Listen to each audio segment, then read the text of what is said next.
Now that FIFA 2026 is on and the USA versus Paraguay match is currently going on as I'm recording this video, you are about to get inundated, flooded with clips and interviews of sports people, soccer players, football players in your timeline. And one common thing you're going to notice in all these clips and videos and interviews is that the soccer players and sports people in general speak very less. And it almost feels like they need a lesson in communication skills. But it's quite the reverse. Today in this video, I'm going to talk about 5 communication strategies you can pick up from sports people, and especially soccer players and football players from around the world, that we can apply in our day-to-day lives. And if you like staying updated with communication tips and tricks like this, then do subscribe to this channel and let's get going. When you watch the interviews of the soccer players or football players after each FIFA match, you will notice that they always answer in very generic statements, hardly giving anything away. That's because they've been coached to speak like that. Keep it very, very non-controversial.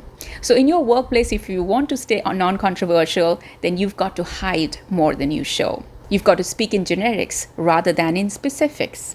Let's say somebody asks you, how was your appraisal this year? You're not going to say good or bad. You have to say something very generic and ambiguous, which almost doesn't answer the question. Like, it was not quite what I expected, but I'm not too unhappy either. So now you give an answer, but that has absolutely no value. Winners are always full of confidence. Not overconfidence, but just enough so that people don't doubt you.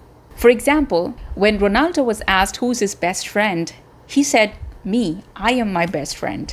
When Messi was asked about being an overnight success, he said it took him 17 years and 115 days to become an overnight success, which shows that they never doubted themselves. They believed in themselves first. And whenever they communicate, that comes across.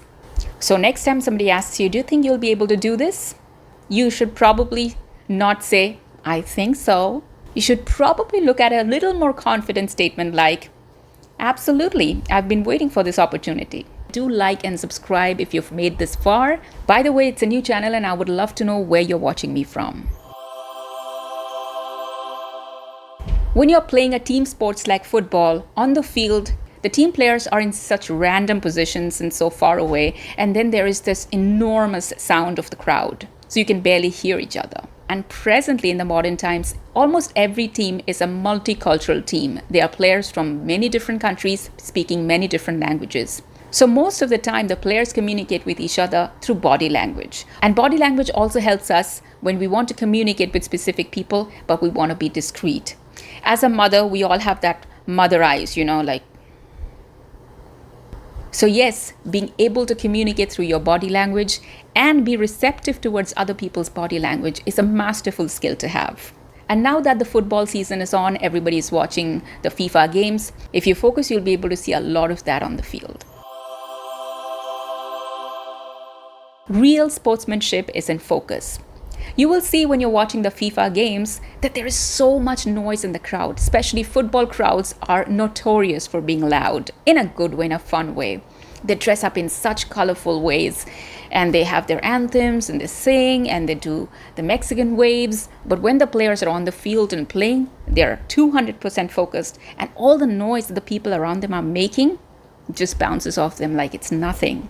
So there's a concept of noise versus signals. Noise is the sound you don't need to hear, and signal is the sound that you need to pick up on.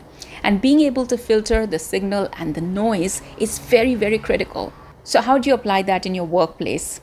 When people are giving you a lot of advice and criticism from all around, you need to know what to pick and what to discard. If you see all the big soccer players in FIFA this year or in the past, you will see so many of them come from such humble backgrounds. Some even change countries and start playing for teams and travel around the world and really become global citizens loved by the entire world. But they seldom give up on their origin story. They're usually always proud of where they come from. And sports especially has this thing about it that they actually want you to be proud of where you're from. Messi recently visited India, and lakhs of people turned up to see Messi, the god of football, for them. They filled up stadiums and spent all their savings just to buy a ticket to watch him talk.